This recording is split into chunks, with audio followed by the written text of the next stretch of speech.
నిర్గమకాండము 20వ అధ్యాయం.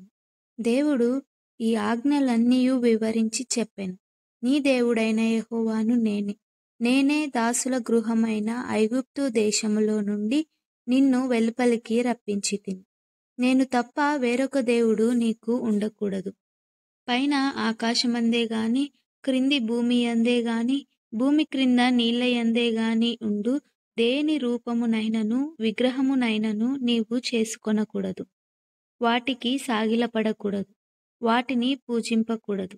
ఏలయనగా నీ దేవుడైన యెహోవానగు నేను రోషముగల దేవుడను. నన్ను ద్వేషించు వారి విషయములో 3-4 తరముల వరకు తండ్రుల దోషమును కుమారుల మీదికి రప్పించుచు, నన్ను ప్రేమించి నా ఆజ్ఞలు గైకొను వారిని 1000 తరముల వరకు కరుణించువాడనై ఉన్నాను.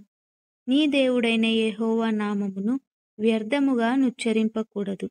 యెహోవా తన నామమును వ్యర్థముగా నుచ్చరింపువానిని నిర్దోషిగా ఎంచడు. విశ్రాంతి దినమును పరిశుద్ధముగా ఆచరించుటకు జ్ఞాపకముంచుకొనుము. 6 దినములు నీవు కష్టపడి నీ పని అంతయు చేయవలెను. 7వ దినము నీ దేవుడైన యెహోవాకు విశ్రాంతి దినము. దానిలో నీవైనను, నీ కుమారుడైనను, నీ కుమార్తె అయినను, నీ దాసుడైనను, నీ దాసి అయినను, నీ పశువైనను, నీ ఇండ్లలోనున్న పరదేశి అయినను ఏ పనియు చేయకూడదు.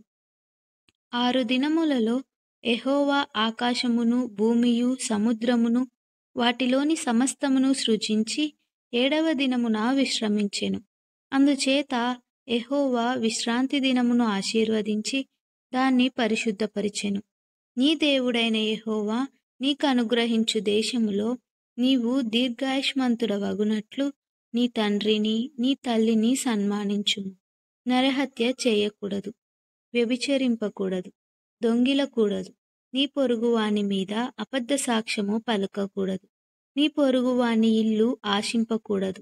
నీ పొరుగువాని భార్యనైనను, అతని దాసునైనను, అతని దాసినైనను, అతని ఎద్దునైనను, అతని గాడిదనైనను, నీ పొరుగువానిదగు దేనినైనను ఆశింపకూడదు అని చెప్పెను. ప్రజలందరూ ఆ ఉరుములు, ఆ మెరుపులు, ఆ బూరధ్వనియు, ఆ పర్వత ధూమమును చూచి భయపడి తొలగి దూరముగా నిలిచి మోషేతో ఇట్లనిరి: నీవు మాతో మాటలాడుము, మేము విందుము. దేవుడు మాతో మాటలాడిన ఎడల మేము చనిపోదుము. అందుకు మోషే, భయపడకుడి. మిమ్ము పరీక్షించుటకును మీరు పాపము చేయకుండునట్లు ఆయన భయము మీకు కలుగుటకును దేవుడు వేంచేసెనని ప్రజలతో చెప్పెను. ప్రజలు దూరముగా నిలిచిరి.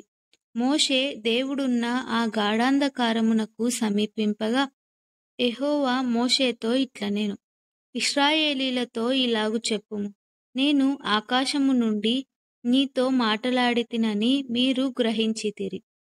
మీరు నన్ను కొలుచుచు వెండి దేవతనైనను, బంగారు దేవతనైనను చేసుకొనకూడదు.